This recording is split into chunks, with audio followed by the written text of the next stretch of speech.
Okay, so without any prior knowledge, I'm going to put you into this weird voting thing. That's the URL. So if you could, we hope that the system doesn't explode, but if you go into this website, you would see something like this. Okay, raise your hand if you're stuck just going to a website with your browser. And it says, hi, welcome to PPVS. Please enter your name to participate. So this could be a proxy. So this is, by the way, we went through the IRB process. It's fine. If you have any concerns, just let me know. I'll delete whatever input. Anyway, so put your name so it's identifiable to other peers or your friends. I'm just going to put test here. And then you'll see a few sessions. So these are the topics. Oh, that's the URL? Yep. Maybe 1 minute. Anyone lost? Is it showing anything? Do you see the black and yellow screen? Yes? Okay. We don't know anything. You should go to this Article 80 Modernizational Survey. And it will tell you that you want to join group CS class to participate. Let's do that. And then it would take you, you'll have lots of sliders. Very fun. So what is this? So this class, this session, I will talk about the Boston's Article 80 modernization process. Meaning that Article 80 is, who lives in Boston? In Boston? No, sorry. So everyone is more or less in Cambridge? Okay, so Boston is currently undergoing to update its building approval process. I will go in depth after a bit, but so it's been, I think, I don't know, 70 years since the last zoning. Boston froze it. They didn't update it. That's weird. But then they're trying to update zoning. Also, they're changing the approval process, how many times you need to file things, and so forth. So Boston is, again, like they're proposing to the citizens or the broader public to have all these different new mechanisms. Now, you don't know anything, just like any other Bostonians, about these options. And I'm asking you right now to just blindly evaluate under these topics, which is most important to you, or like just play with the sliders. I'm not, again, this is not tied to any credit or evaluation, but let's see. So like Boston is trying to propose new methods of engagement. What does that actually mean? We'll go through that. Earlier engagement, big development projects suddenly come up in front of citizens' face and they just gut react. But Boston is providing a way to have earlier engagement. Introduce community advisory teams. So Boston currently has something called IAGs. We don't know what that means, but they're trying to replace a community organization or establish this group so that people or citizens or residents can actually form a group and make recommendations to the Department of Planning. So I'm not going to go through this. These are the examples, but we don't really know. Let's just take a few minutes to kind of look through proposals. And if you feel, or maybe this is important, you can just use the slider and kind of, so this is strongly disagree. This is strongly agree. You're neutral here. So let's take maybe 2 minutes.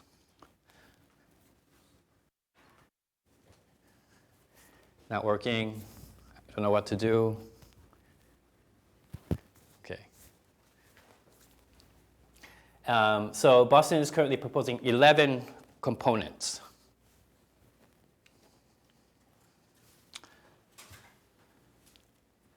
Okay.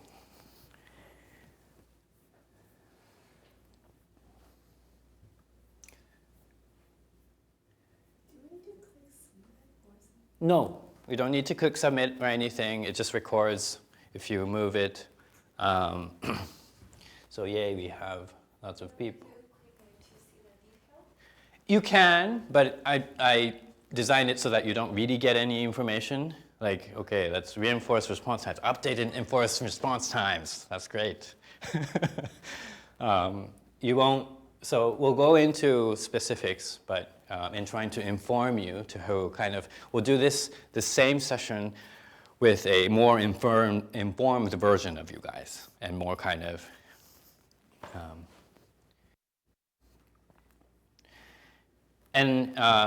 if you're more or less done, these are the categories. So the action plan team, who's organizing these recommendations, have come up with 3 big categories. One is they want to make effective engagement. These are very high abstract components, right?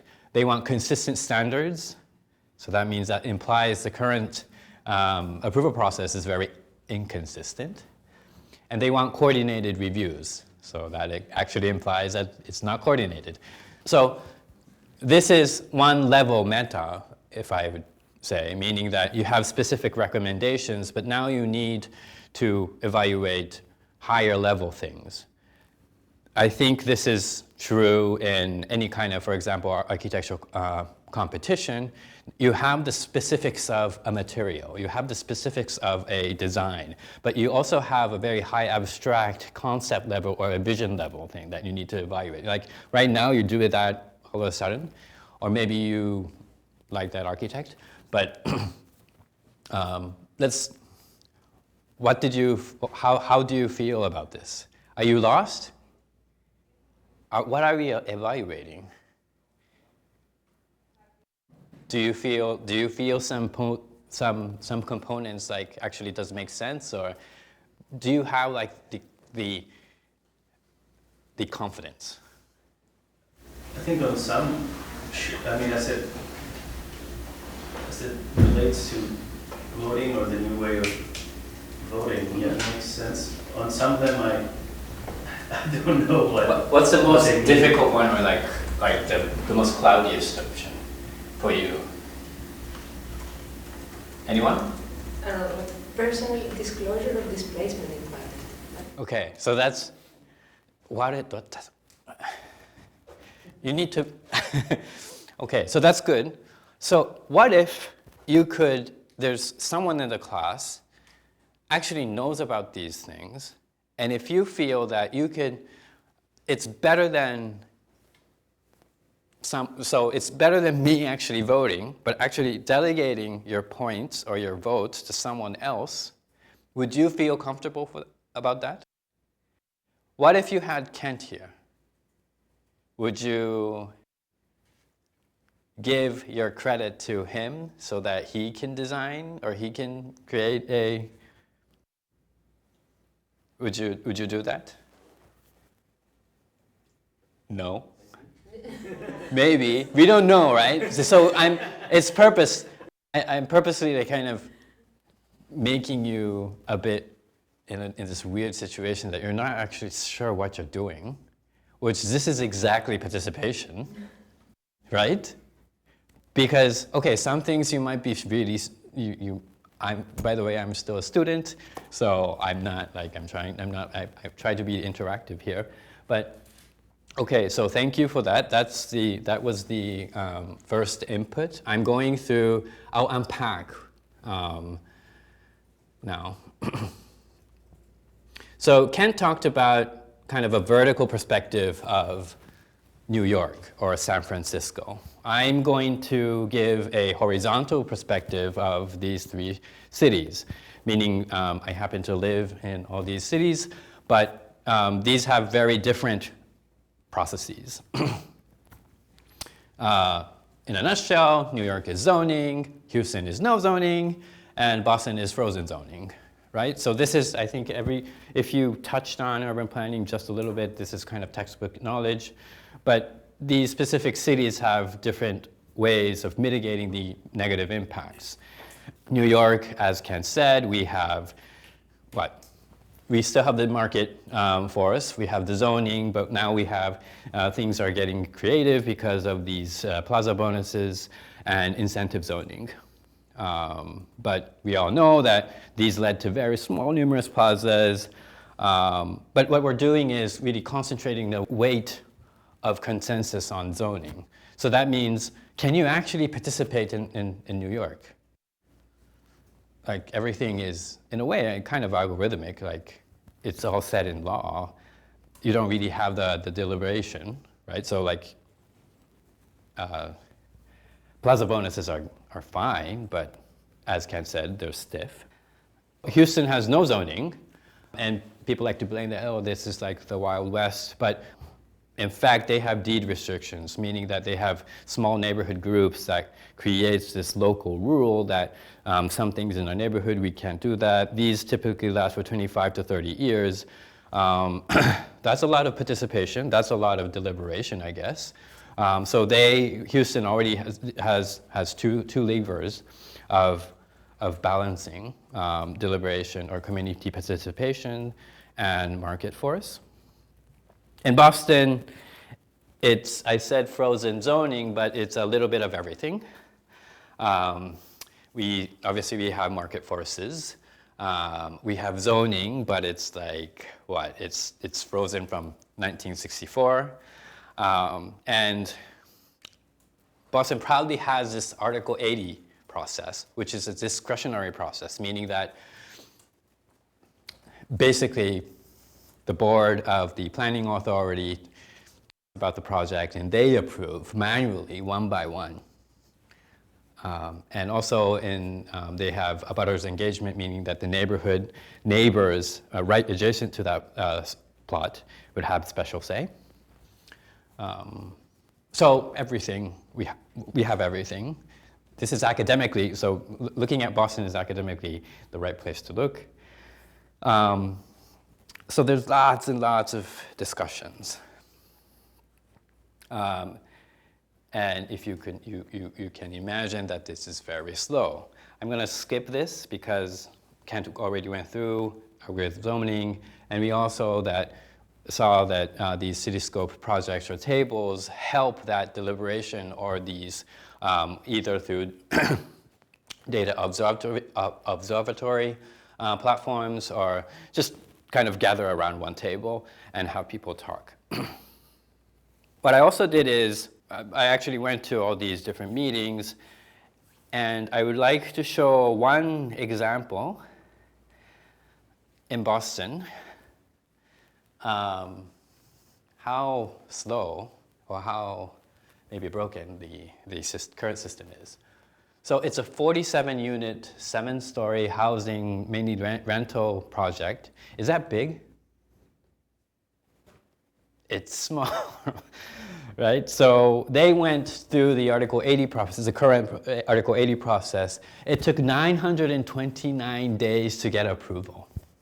And they went through 22 public hearings, negotiations with community benefit. Kent briefly talked about endowment. So right now we have a similar mechanism called public benefit. Developers agree to do something or give money for the surrounding neighborhood so that they can provide community benefits. Like plaza is one thing, maybe job training is another. Lots of design reviews. They got smaller just a little bit, but it still took like 3 years. Within that 3 years, there was an architectural conservation district inaugurated. So that's typically for the architecture developers. And now, even though Article 80 is the kind of the formal approval process of density and FAR and so forth, like the facade and how it looks, the architecture conservation effort also wanted a say on the specific density. So we're really going into the specifics of, okay, well, if we're talking about density, if we want to move the density around, this is what actually happens. Lots of rejection. And it was funny that they tried to vote, the committee didn't show up, and like all these, so it goes quickly down this path of yet another 400 days, and now just a 47 unit. I'm telling you, this is not huge. It's taking, and it's still counting, 1,400 days for just an approval. And also, because they changed the height in the preservation district effort, now they're going to need to go through back the Article 80 process to have an amendment, right? So this is like, Kent talked about like a new vision. This would be better. But now I'm showing you, this is what we have. Compared to what we have, can you, like it's, what are we doing? So that was just one example, but there's a lot of them. If you really go into the approval process, there's multiple approval paths targeting the same density. Like we saw in the Article 80, that's a formal one. Now you have different departments or different entities that try to reject or cancel that approval. Appointments are costly. These take from 6 p.m. to 9 p.m. And can you actually devote that time for 4 years, every week? No. Participation is costly, so because of that high hurdle, usually in these meetings I only encountered maybe 20 people with 2 projects reviewing. And participants have different levels of knowledge. They might be new, they might be old, they might be a planner, they might just be living, they might be a kind of tree expert, they might be religious, they might be elected officials. So they have, so this is what this is the mess that I'm trying to research. Any questions? All you need to know is that the current system is broken. And is that 7-story, well now 6-story building at 1,400 days plus, is that normal? Did you pick one that's, you know? So that one is, I would say that one is especially long, okay. But the margin is over 300 days. Would you consider that? Well, but that's kind of an average of every project, meaning like very smaller ones. But frankly, I picked that example because it's so small and also it's taking so much time. There's actually very faster ones with big scales. Typically what happens is that they would provide lots of endowment. So big projects, on the other hand, they are sometimes used as a political device, meaning that the current mayor asks for this developers and say, oh, the mayor says, well, I mean, I can approve this, but with some compensation. Meaning that developers, so this is public, this is not like behind the doors or anything. But, and then you have $10 million of endowment and then you approve it. That's fine because that would be used for public benefits, but who decides 10 million was the right amount of endowment, for example? I'm going to briefly talk about NIMBYism. So again, me going into these long meetings, also I'm reading all these comments. This is a good example that I picked to show NIMBYism. So it says, I'm reading the opposition here. First, let me say that I'm not a NIMBY. We need more housing in Boston. That's, I think, fact, that we need housing. But it starts with a but. So the next question starts with a but, meaning that I want to emphasize here that they're not just, NIMBYs are not like rejecting everything. They do agree in a higher level, but they're somehow rejecting, so they're kind of contradicting themselves at a different level. So if you provide a voting session, meaning that, okay, let's talk about density in general in the whole Boston, or greater Boston area.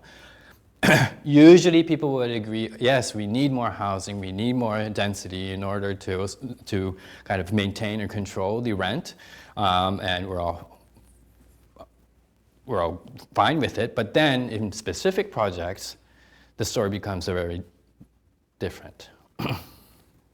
So I'm pointing out here that you have, like, if you have different levels of consensus building, these often kind of also cancel each other. And I'm not the only one saying this. So Denver, for example, this is like lots of examples here, but we have a golf course that no one uses in 5 years, and there was a proposal adding more houses. This state level, Colorado, is really pro-building, pro-density. No, this didn't happen because they wanted to, they just basically rejected the proposal to ease the deed restrictions, so this didn't happen. Meaning that the same people are actually voting or deciding that we want more density, but no, if it's in your backyard, people reject. So we had a lot of things. 1,400 days to get approval for a small building. What did we see on that? We saw a formal process, different process, kind of canceling each other. We also saw the citizens' appetite to say yes to a higher consensus building topic, but no to a kind of a direct project. So that was the background.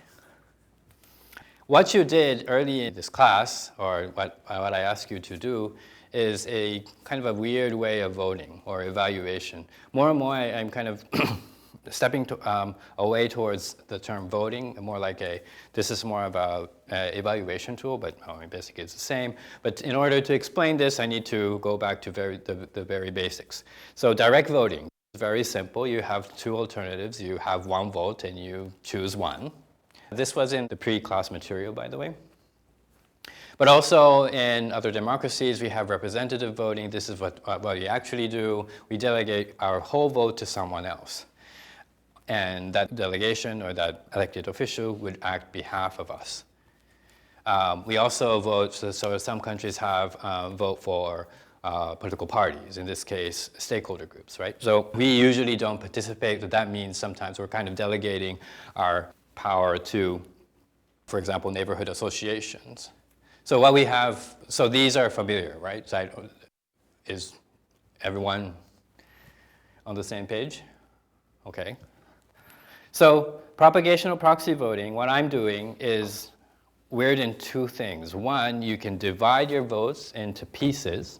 You still own a whole vote, but you divide your votes into pieces, and you can allocate to different things, meaning that, okay, I think this apple is good, but I'm not sure I would devote my whole vote to this.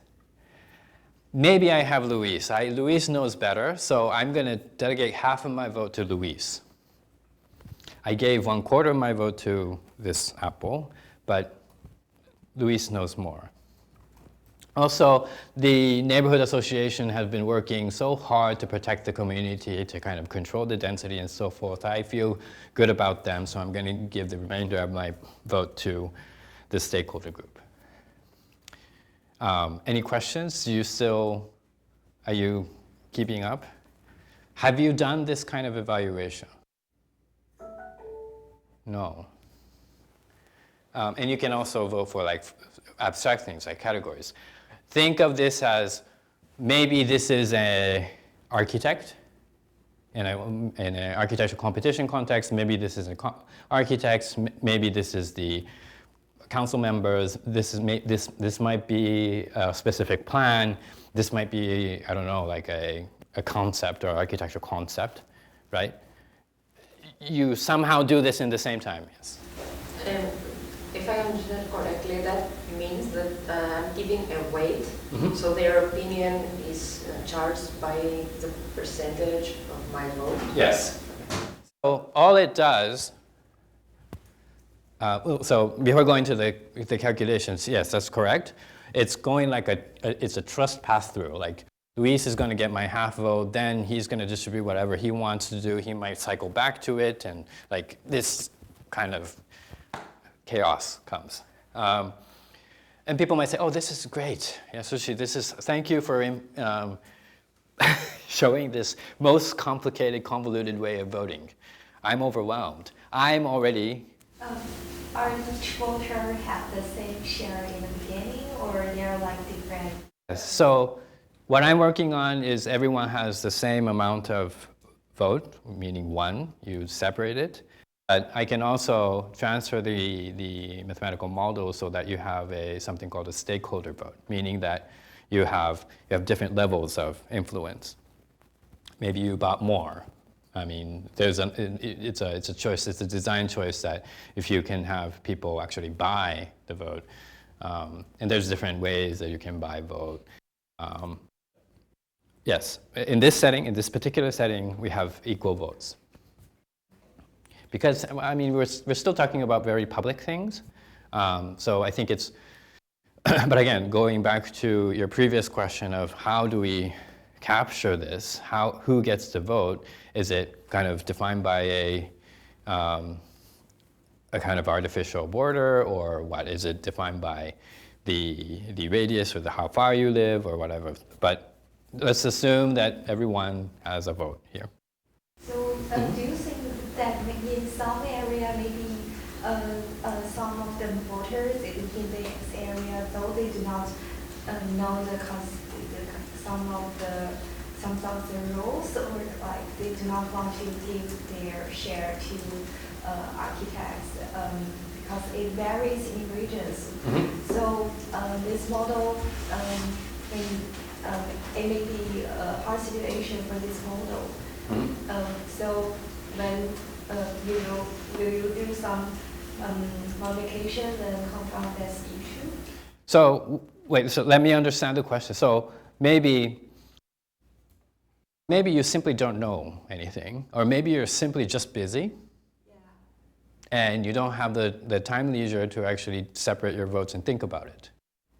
This is what actually I'm going to talk about, because, okay, again, suddenly everything needs to be decided, and every vote, every fraction of your vote needs to be allocated somehow. I'm overwhelmed. I don't have that time. I have work. I have kids. I can't manage that participation. It's totally okay, because it can resort to the status quo, meaning that every vote, if you don't participate, every vote is going to the mayor. Right? So you still have your vote, but it's automatically going to the mayor because you didn't have the will or the time, so that's fine. At least in calculation-wise, that's fine. But the interesting thing here is that you can actually choose. You don't need to separate it, but if you have a very strong opinion in a particular plan, you can direct vote, meaning that you can show a voting behavior like you're doing direct democracy. I want this apple. I don't care about who says what. I don't care about the abstract values. I hate this project.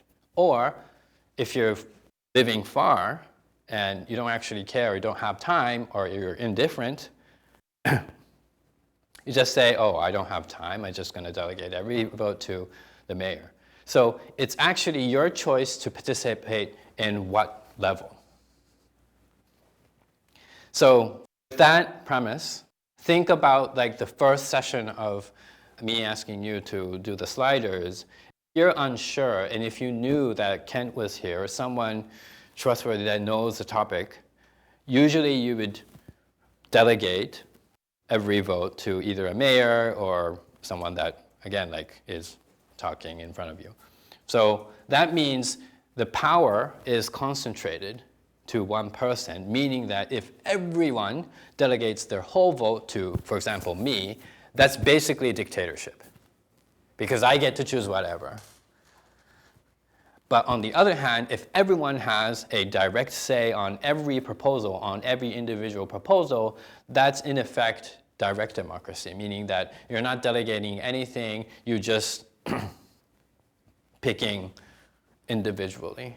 So the model here, you can express both sides, both extreme sides, It's not a question about the value, whether like dictation is bad, yeah, obviously, but it can, the model could still express either way. And also visualize how kind of the health level of that community, meaning that, oh, I can say through the analysis, oh, it looks like you're concentrating a lot of votes to someone here. Luis is strangely concentrating votes.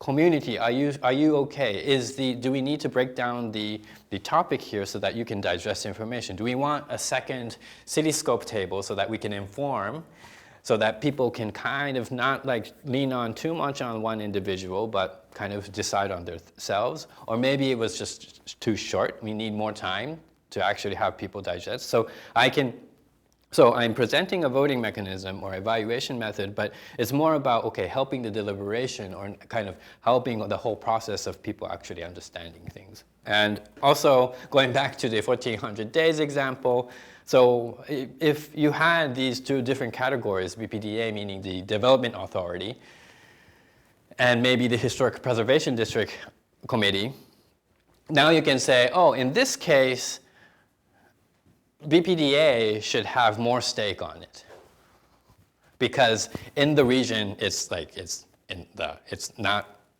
an important part. It will still preserve the historical value. They should not be like so worried about it. We should stick to the formal path. So now you can have interdepartment voting through this method. So this is what happens. You have all these people kind of voting to different things. You have, so for this example is whether this new project should have 2 stories, 4 stories, 6 stories. Again, this is about density, but also some people might say, oh, I don't really know about FARs. I don't do architectural design. I just want kind of a higher level category here, so saying that density is good. But NA means stand for neighborhood associations.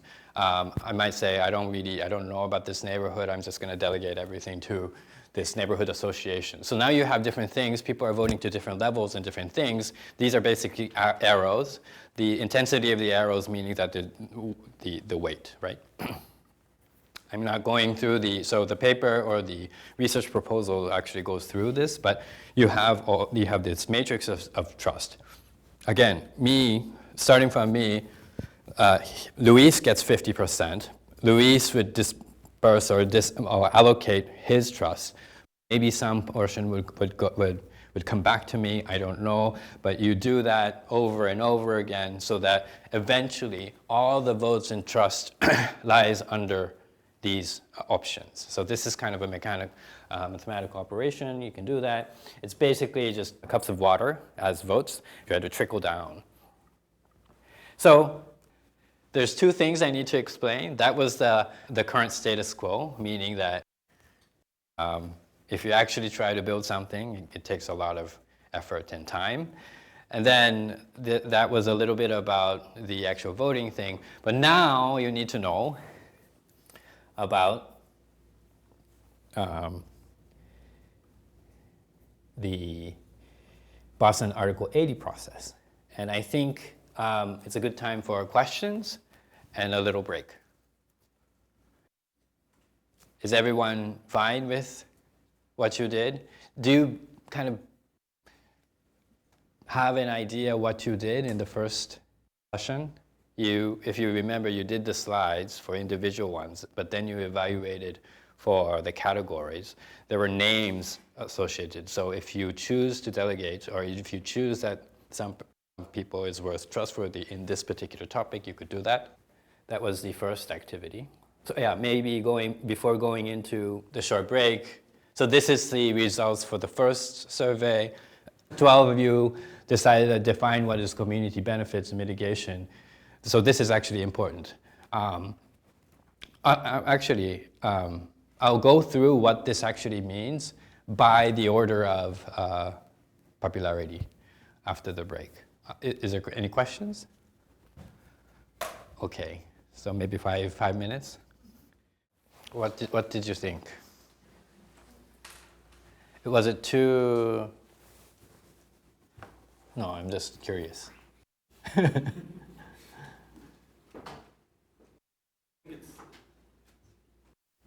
think it's a better way of voting. Okay. Yeah, yeah. I mean, the fact that you can pick a person or pick an idea, concept, yeah, makes sense. I mean, sometimes you believe in a concept, but you don't know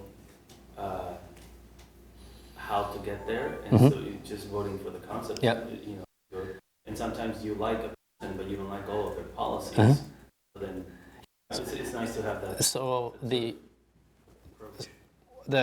I would say the social contribution for this way of voting is, I'm saying it's okay to contradict within yourselves, Yeah. meaning that maybe I don't know how much U.S. people we have in the room, but maybe you're in some kind of political orientation. Maybe somehow you're kind of in the blue team, but maybe specific policies, you're not really sure about them. Right now, you need to, like, you're limited participation because you're actually forced to pick red or blue when life is more nuanced.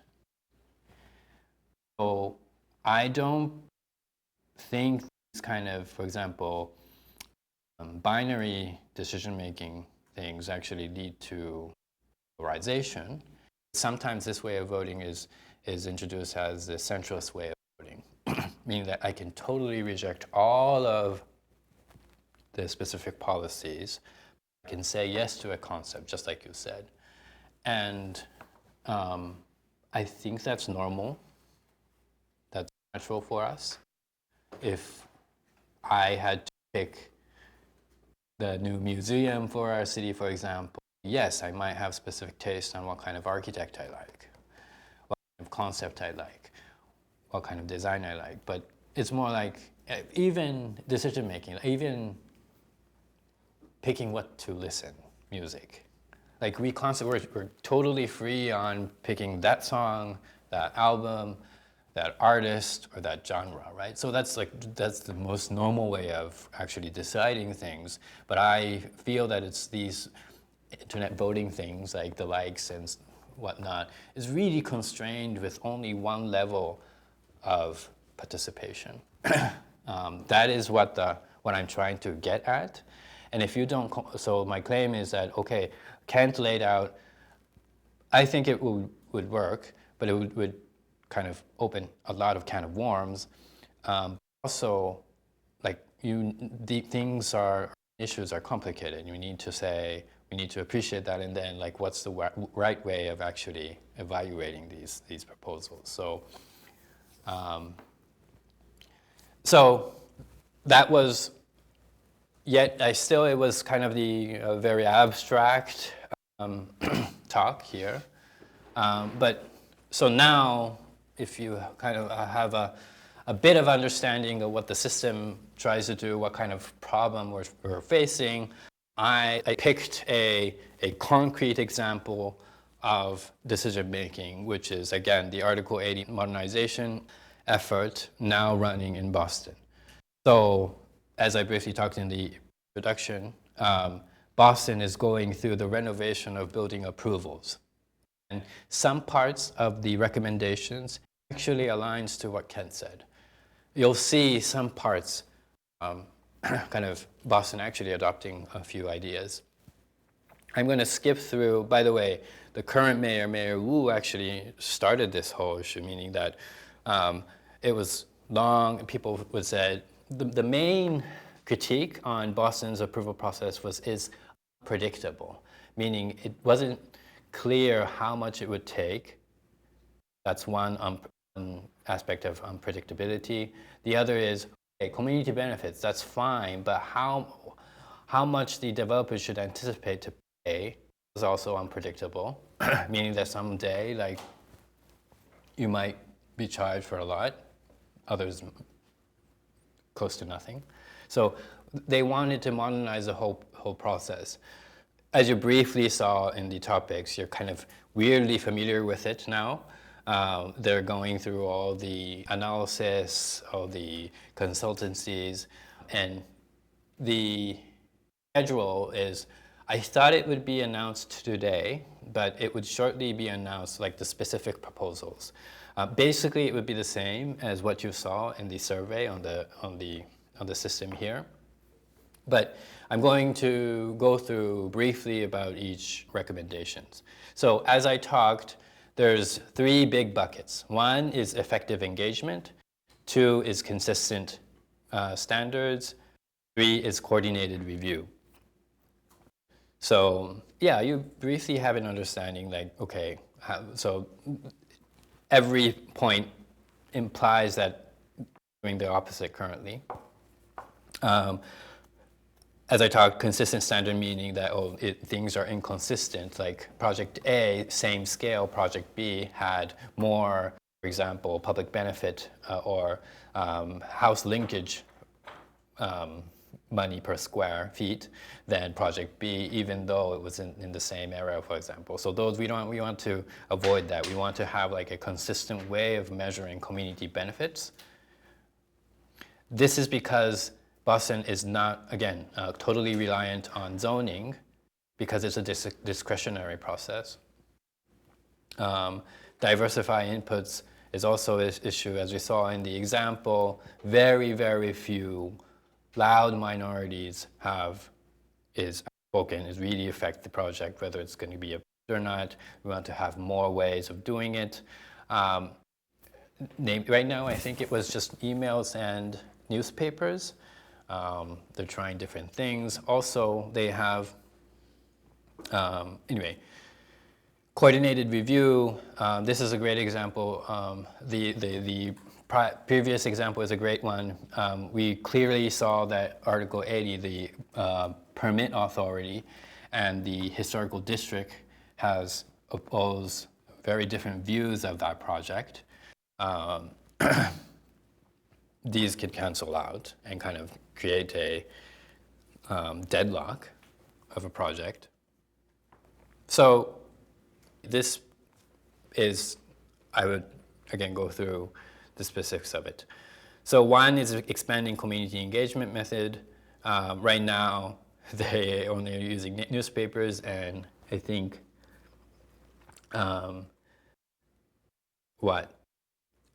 emails, I guess.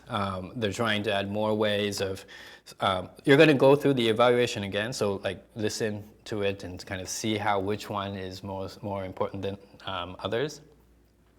And then the second one is require developer-led early engagement, meaning that right now all of a sudden you have this public post that you're going to have a huge condo in front of your door. So they want to have specific early engagement methods so that the residents can be aware of. So replace IAG and task forces with new community advisory teams. So this would be very, you would understand in first glance. Right now, the Boston has something called IAGs, meaning that these are impact advisory groups. So they are the groups that actually reviews the projects that was come up with the neighborhoods. They create a recommendation and they send the recommendations to the planning authority. So they have a lot of power to actually say something. Right now, they're reviewing individual projects. They have no training, so they can say whatsoever. So it's kind of, I would say, maybe it's a little bit unprofessional. Unclear whether they should talk about density. It's unclear whether they should talk about just the facade. Unclear whether they should actually talk about like the financial feasibility or like how it's financially working. It doesn't talk about it.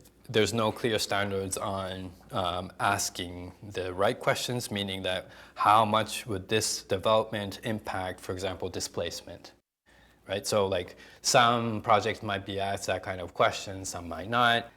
They're trying to replace that group into community advisory teams called the CAT. They're going to have a trained group with dedicated staff, and they're going to oversee multiple projects. So they would see, oh, this project had a lot of, for example, kids' amenities, nurseries, playgrounds. So we're not going to have another playground in the cross proximity. We're going to have, for example, safer stores, for example. So those kind of, we want consistency throughout different projects. So that's another proposal. So they're trying to create new zoning definitions, meaning that, so this was actually the most popular one, first session.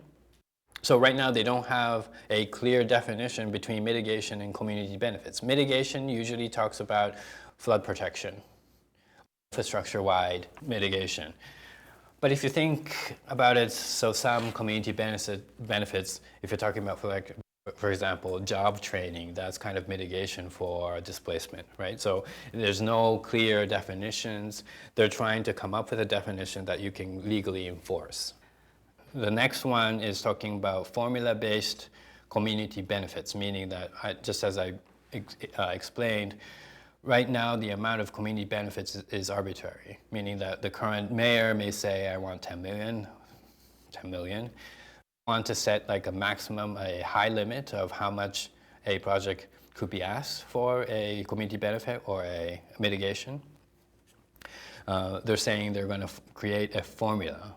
Now the question is, how would they actually create this formula? How would they create or build a consensus around that formula? That's unquestioned, but first of all, they want to come up with a formula.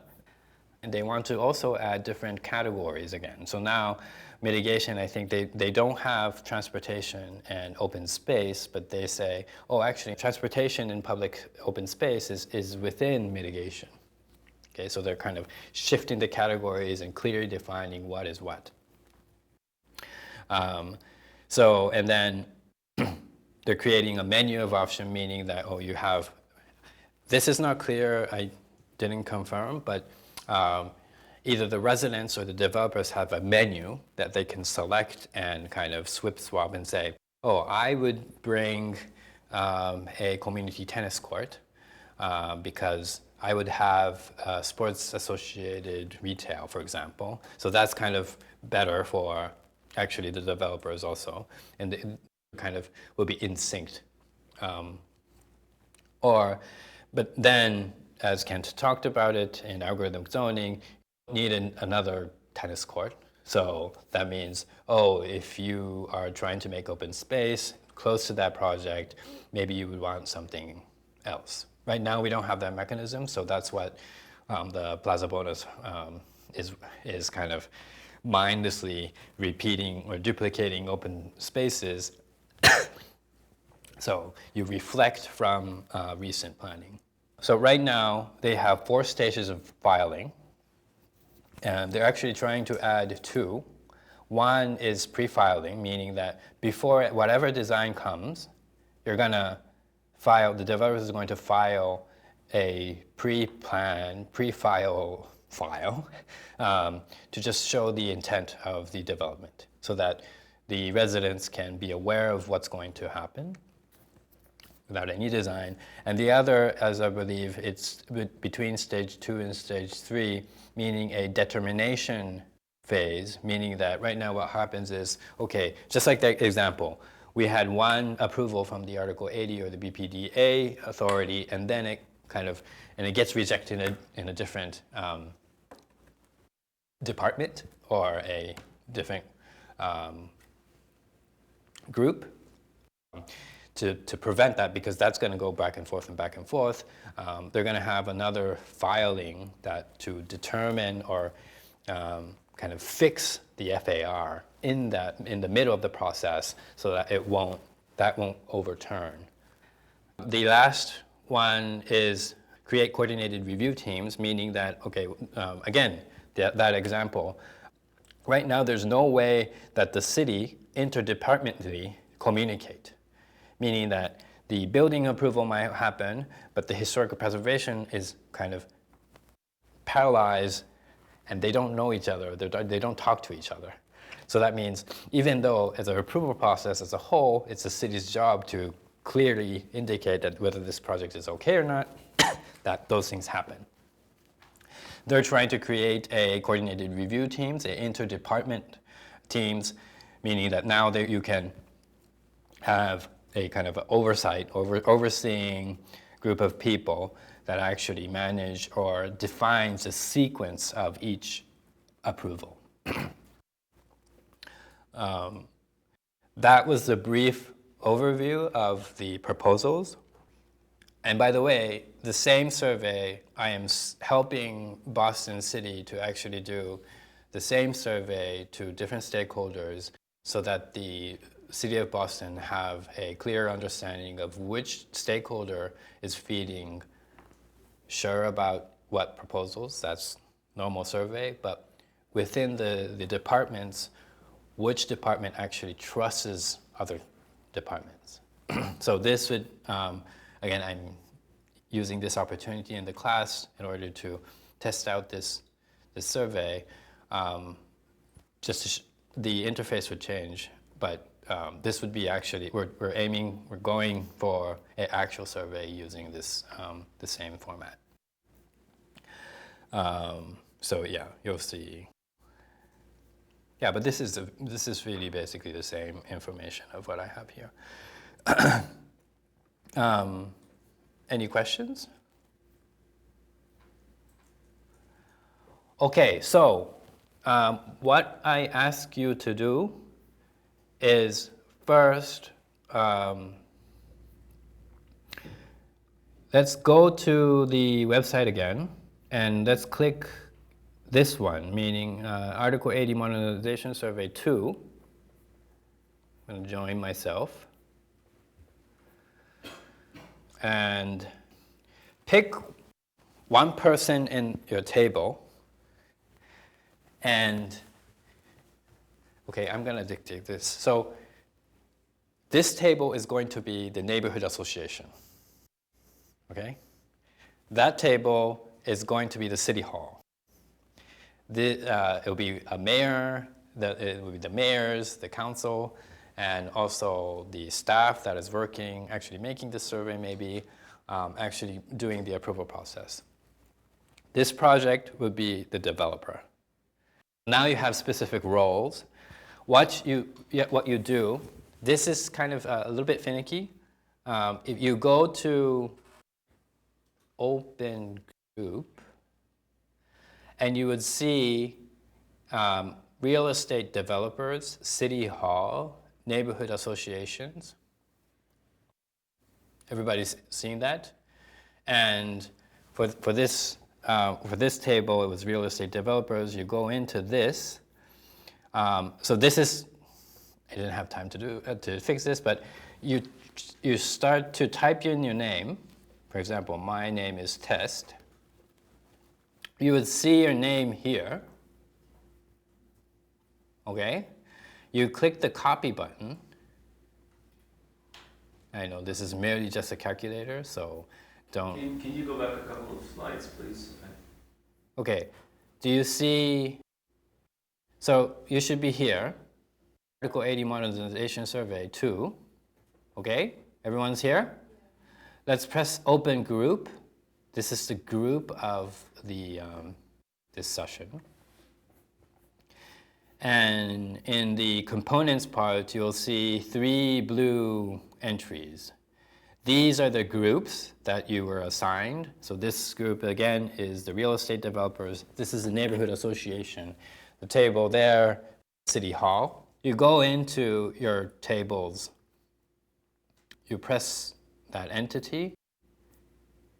Everyone following? Yeah. You search your name. I don't think, yeah, so, right? And you'll see a user mark, and you kind of try to confirm whether that's a real, that's you. You click the copy button, and then add it here. You paste it here, and add. I'm going to give 2 minutes. Was everyone able to do this? Okay. So John is now a real estate developer. Do we have neighborhood association? Yes, perfect. We have 3 people. City Hall. We have the mayor, I guess. I'm following? Okay. So now I broke down the whole group into 3 teams. Now, everyone okay? Any questions?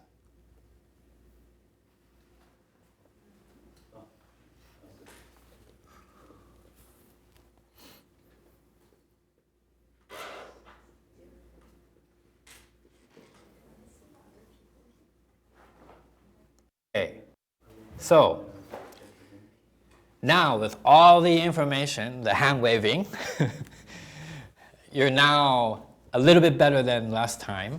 Now you kind of understand, have actually more information about what we're talking about, either the Article 80 modernization effort and also the method of voting. Let's go again and spend 3 minutes or 2 minutes to vote for the categories, meaning I'm going to go back to the app here and say, so if you press this button, it will go to home, go back to Article 80 Modernization Survey 2, and let's spend talking with your group or table, within talking with your table, individually vote for or evaluate for the 3 categories. So 3 minutes or 2.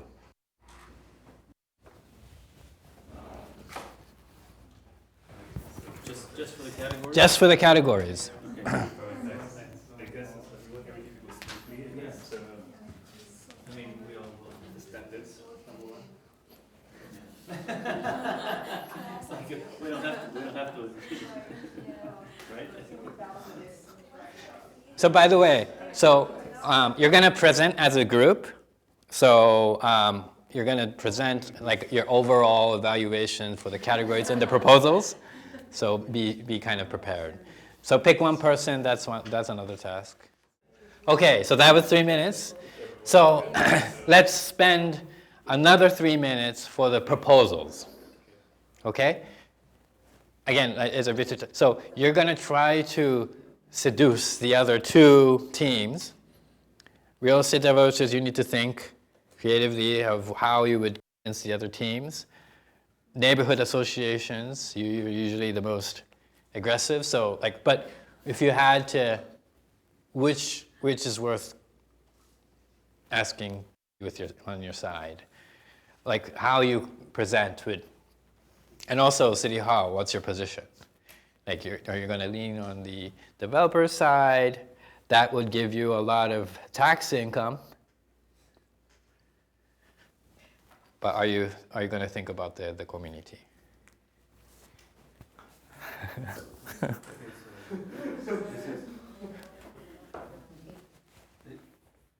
At the end, it's individual evaluation. So you don't need to actually agree on what your group said. You can be sneaky. It won't show who voted for what. So you're confidential. Your vote is confidential. I mean, it's fine to show it to people. I mean, you can choose to hide your intents. You don't need to. I mean, as a neighborhood association, that might be a better strategy. Yeah. Because if you don't build a consensus within your group, you're actually canceling out your votes. But that's your choice. Yeah. That's also a valid strategy here. Maybe within your group, you're going to allocate most of your trust to one person, if you wish to do so.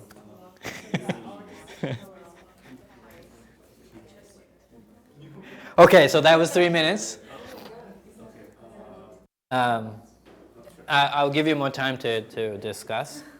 So now, we went through two aspects. So I want all of you to have like a general discussion, a group discussion, or maybe again, I'm going to say 3 minutes again, and we'll have each group present to the others what, as a group, think in general. You can kind of keep on the abstract side and say, talk about like the higher categories, or you can decide to say, oh, we're going to push this very hard on specific, but you're going to show your preference as a group.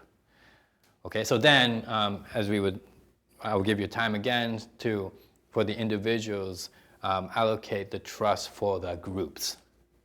Now those groups will go into this rat's nest of trust. So it will calculate the results. So 3 minutes again, so like try to create your presentation. This is going to be oral. 3 minutes to build consensus.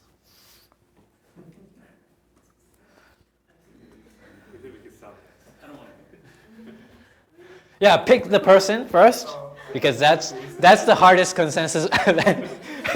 Yeah, that's the hardest part. So do that first. So 3 minutes.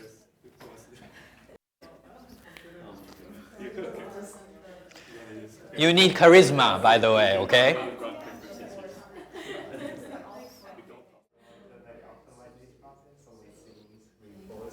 Every time we go on a random category and slot it, it doesn't matter how far to the right or left, does it dilute my vote to the other? Yeah, so specific for this interface, for example, the easiest thing, if you crank up everything, that's just giving everything to equally. Yeah, so 5% yeah, so that's your so the calculation will normalize your vote. So everything is relative distance. So if you crank up everything, you're giving out the same points to all of the categories. But that's relative to, for example, the other things. So I know that's hard to understand. I'm working on the interface, but that's a whole different area. If you put like, I don't know if there was some sort of script that could tell how much, a live calculation of your vote percentage. Yeah, so that's one way that you were talking about. The other thing is actually in these community meetings, you usually get, like, for example, 10 stickers, and you can vote to different things.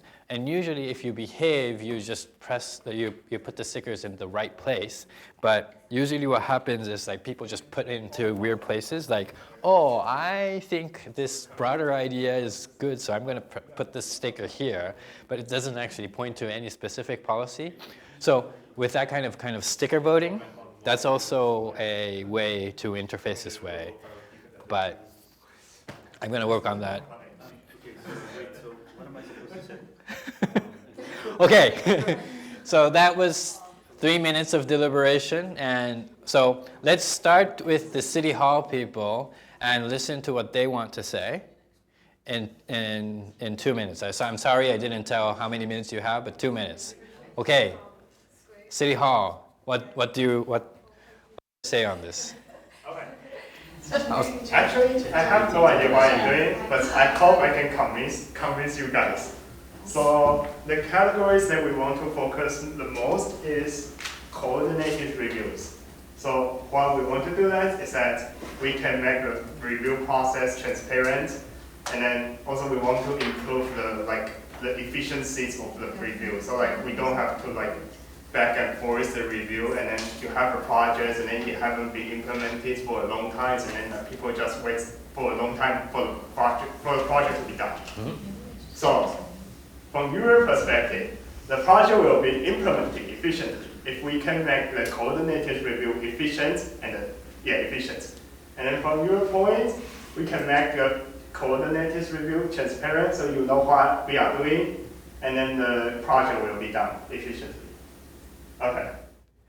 That's it? Okay. Any questions from the neighborhood? So they're focusing on, they're trying to prevent back and forth. That's kind of like their view. That the City Hall, among all the recommendations, they feel that they want to prevent the back and forth first and foremost. And then transparency. And transparency. Anything from the other two groups? You're fine? Fine. Yeah, that's what the city, you need to basically obey. Win. right? Usually, I mean, real estate developers, you need to kind of, you can't disagree. Anyway, yeah. I think the only comment that we have as a neighborhood association is that we're really interested in our collective say and representation. So we hear you about the back and forth. Okay, that sounds good. We all have lives outside of this project, but we do want to make sure that we have clear representation. So that's why we say we want to make the process transparent, so you know what we are doing, so you engage in the decision making process. No, now you clearly see, right? They want to say something when they want to change their mind, right? Meaning that back and forth, preventing back and forth actually means that the citizens need to swallow what was determined in the previous stage. I think this is what you hear in real community public meetings actually. And that's what I was worried about, because if you say we prevent back and forth, okay, I get that, but we want to make sure that we can chime in. And one of our most important categories is actually introducing a community advisory team to both City Hall and to the team of developers, because if there is an issue that arises, we don't know whether that's at the beginning of a project or at the end of a project. What we want is to have fair representation at any point. So was that already starting your presentation? Yes. Okay. So do you have any other points that you want to press, or something that, for example, I'm sorry I didn't give you this opportunity, maybe we can go back, but are there specific policies that you want to actually reject or don't want to recommend, want to avoid? That's another, the City Hall is in a weird place because you're presenting, you're giving out all these recommendations, so you're actually you should be actually neutral. But do you have any, in the discussions in your group, did you have anything that, oh, this doesn't seem so relative, or no? We kind of focus on coordinating. On the process. No, you know what? That's exactly what the City Hall should be doing. They don't want to take sides. They're just going to say what they want: an equal and transparent process. The process is everything for the cities, so very good representation. Okay, going back to the neighborhood associations, do you have do you want to continue, or are you done with? I think I want to say that another topic that we had was effective engagement, and we want to commend City Hall for saying that they're willing to be transparent, and also we had a couple of other items. Yeah. We also maximized how we can, if we can get the definition about the community benefits and the mitigation processes, but throughout the phases of the project. So if we can have specific benchmarks through the processes, and we can actually get informed of what are the specific benefits and endowments that we can have as a community, that will be great in the long run. And it will also bring even more engagement from the community if they can actually see that how this comes back to the community. So that means you want more options, right? It's it'll be better if you actually have a menu of options that you can pick and say, oh, I really want a dog park here, rather than just, oh no, you can always, right now you can just say no to a development, saying that it's too high and it's going to make your life miserable, but that's a big shift in having lots of options that you can cherry pick, right? Would that change your behavior? Is that incentive enough? Coming from the previous conversation from Kent. Money is one thing, like financial incentives, that happens actually, but also You having the right to choose which tangible benefit you would get by this development, is that a big incentive for you? Absolutely. I mean, I think it's, you know, a little bit like, and both for City Hall and the developers, most important maybe for the developers is like when you choose a restaurant, it's not like, you know, most people are not like, no, I will not go there. It's more like, yeah, I'll go there, but do they offer, you know, veggie options or, you know, vegetarian options or vegan options? Same thing with you guys. We're welcome to hear you out all the time, but we want to know what types of benefits you're bringing to the table. Okay, I'm sorry, I was easy on the neighborhood association. So last part, so the real estate developers. Okay. So I guess for us, we're looking at the high consistent standards because we want to really prioritize efficiency in the project development and delivery, obviously. And that benefits everyone. It benefits us as developers, also City Hall and people to get projects out quickly. So we can start working on like other projects too. So having a high rate of development, I guess, is very beneficial for everyone. And yeah, and also for a higher consistent standards, we value high value on the consistent standards. Also, like we want like the project more transparent.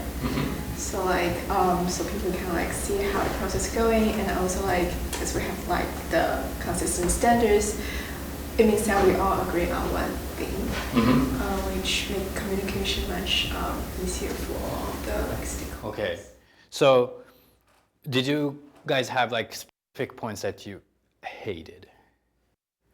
Because in reality, I know that some parts. Yep. If we like really cutthroat developers, I think any back and forth kind of slows down the process really a lot. Maybe like City Hall's position to like mitigate between the public and opinions in general, and kind of feed us like kind of like curated and very like efficient way of doing it, just getting the opinions that way. So I guess if anything, like too much back and forth might slow the process a bit too much. But Too much is too much? Yeah. Other comments or questions from the city or the neighborhood association?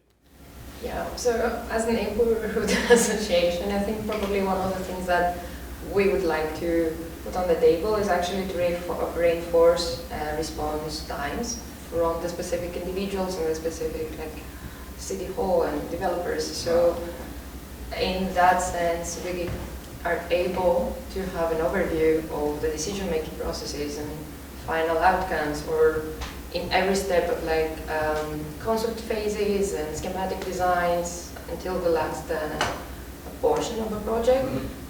So in that sense, we can minimize probably the back and forth if we're able to have this timely information, and yeah, so if we can compromise that. Wow. That's actually one of the favorites for developers, meaning that it's right now unsure who is holding the ball. Meaning that, okay, just as I said, it took 1,400 days, but who was holding the ball more than, is it the developers? Or is it the city? Or is it the neighborhood? So I think that was a very productive comment, meaning that actually the neighborhood association also benefits by visualizing what process is taking how many days. Is it the City Hall to blame that they're too slow, they're like understaffed?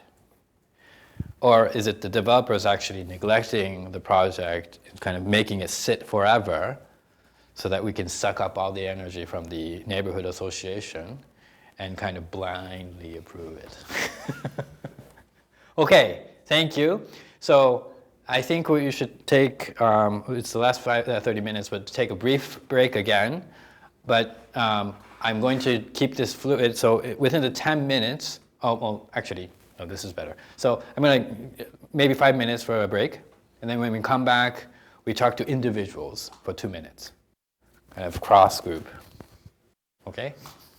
So state your name and kind of just talk. So this is more like knowledge dissemination throughout the whole network. So that's going to happen for 3 minutes. Go outside your group. And the developers don't bribe the city hall.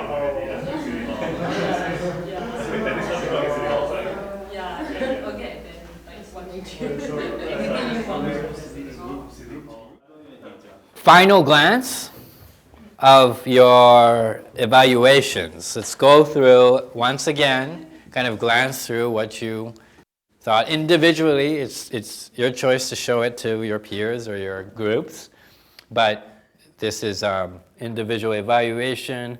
Again, a recap. The red options are the specific options. Categories are the higher level abstract proposals. And then you have the peers. Who do you think was, I'll be careful about. So on this specific topic, who is more trustworthy? And also the groups. Do you feel certain groups, did they do a good job on their presentation? Were they clearly communicating? Right? So last minute. Yeah, so okay, that's a good idea.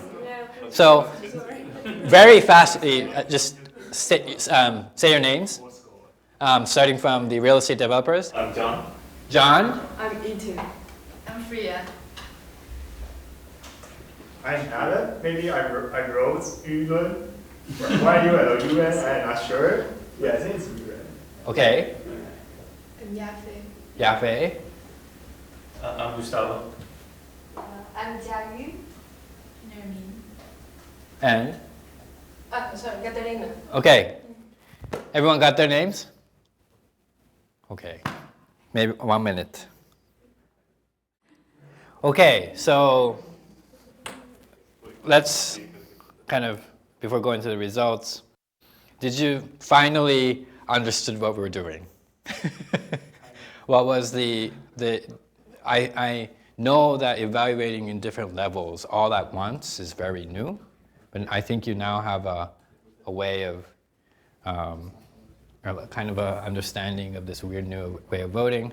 Let's briefly look into the results together.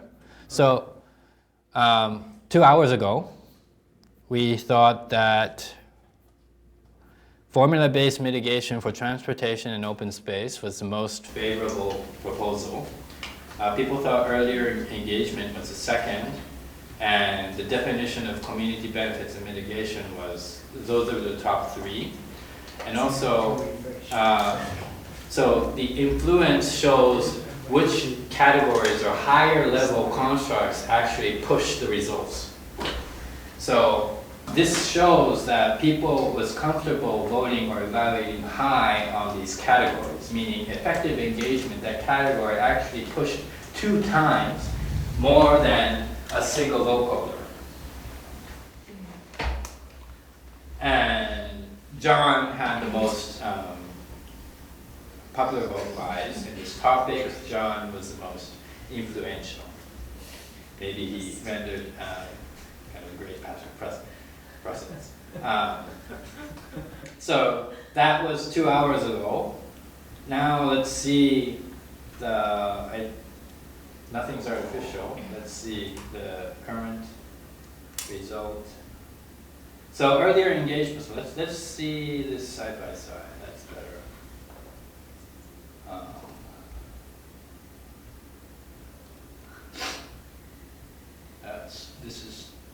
This is 2. This is 1.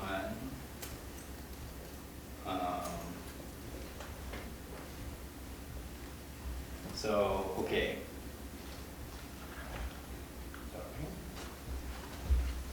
Okay, do you see a big difference in the order ranking? Actually, not that much. This is before, this is after 2 hours. First, people thought that formula-based mitigation in transportation and open space was the most important. Now we have earlier engagement got higher. Reinforced response times was actually kind of jumped a lot. Establish interdepartment portfolio review teams, that also jumped a lot. this is going to be my feeding base. There's nothing objective, but maybe people understood that from that example of these two different entities within the city kind of clashing together, people might thought that establish interdependent portfolio review teams is actually important.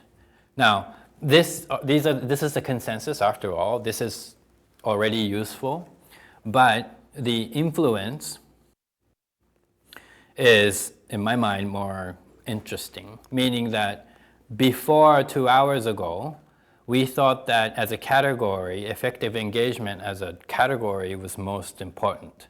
So these are the actual votes. These are fractionalized. If you add all of them, it will be the same as the head count, right? This is the top section. The influence is relative to one person holding one vote. So meaning 2.8 means that was 2.8 times the strong push compared to a single vote holder. Okay, very close concept, but so this tool would work. So the next reasonable thing is, oh, it looks like this community as a whole is reading on to consistent standards. Let's look deeper into that category so we understand as a community what that actually is, right? So voting and evaluation, I was always talking about this mechanical tool, but my actual contribution here, again, is to help conversations and deliberations. This would guide you, what should we talk next? It looks from the results that we should talk about categories, then other groups first. That's the first finding. And within that category, right now, the consistent standards, it looks like it's a hot topic. We should talk more about it. The other is, so we didn't have groups in the first session because I didn't introduce. John was the most kind of strong, centralized individual that gathered 1.2 times compared to a normal citizen. But now we have City Hall actually collecting 1.4 times the power that compared to a person. Meaning that the next sensible thing to do is, let's have the City Hall people talk again in front of the whole community and have them share their insight once again. Right? This is how you could use this tool. And closely to that, the neighborhood association also collected very similar amount of delegation, and sadly the real estate developers, right? But let's have individuals talk. And so we're wrapping up. Let's have Gustavo, which would be the chief recommendation officer for the Article 80 modernization effort. To wrap up this session, what did you think? What should Boston do? Your feelings throughout this session, and that will be a wrap up. I think it's clear that just looking, sorry, I'm trying to remember the categories. But in essence, transparency is huge between all groups. But we have to, there was a sense that we also, within that transparency, is sort of like efficient transparency. We can't, going back and forth seems to slow down the processes, and that's not good for anyone, including the neighborhoods association. Having clear representation, so developers having their ideas of development sent out sooner to give the other groups time to digest. But I believe that both City Hall and neighborhood associations, who are ultimately representing also the individuals, need to have sort of like a way to chime in at any time, because I mean, the nature of Boston is things are evolving all the time. So I think it's a great exercise. I mean, it's much better than the system we had before. Okay, so thank you. That concludes my tiny experiment. Really, that's it. So that I picked Article 80 for this topic today.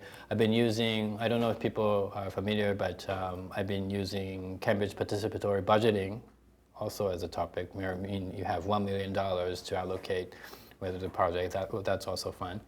But let me know if any of you are actually interested in actually the calculation part, and the details. I'll be around. My desk is there, so really that's it. And thank you for participating.